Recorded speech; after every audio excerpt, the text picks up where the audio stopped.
January 2025, Trump has had one of the worst presidential terms concerning the economy. And there are statistics to back this up. S&P has dropped 8%, Dow Jones has dropped 7%, the Russell has dropped 12%. The way I understand it, tariffs are a tax that are passed on to consumers. They impede upon the world free trade and increase the cost of imported goods. This not only has tanked our economy, but is actually putting small businesses across America out of work.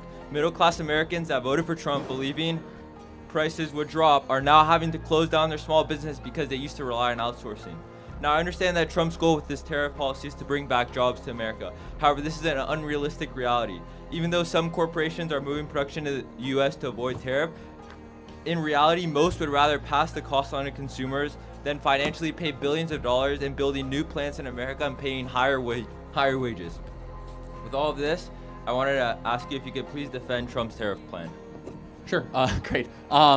First of all, the market's recovering, but you're right, it has gone down. The market is not a necessarily good indicator of the economy.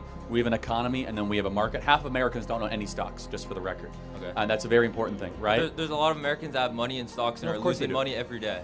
Well, actually, okay, you're in high school, so I'm just gonna be like super gentle. Like, the market's been up the last couple days, right? Markets go up, markets go down. Okay. The more important question though is what type of economy is going to survive the next 40 or 50 years? When we do not make our own vitamin C, we don't make our own antibiotics, we don't make our own drone parts, and it's all made in China,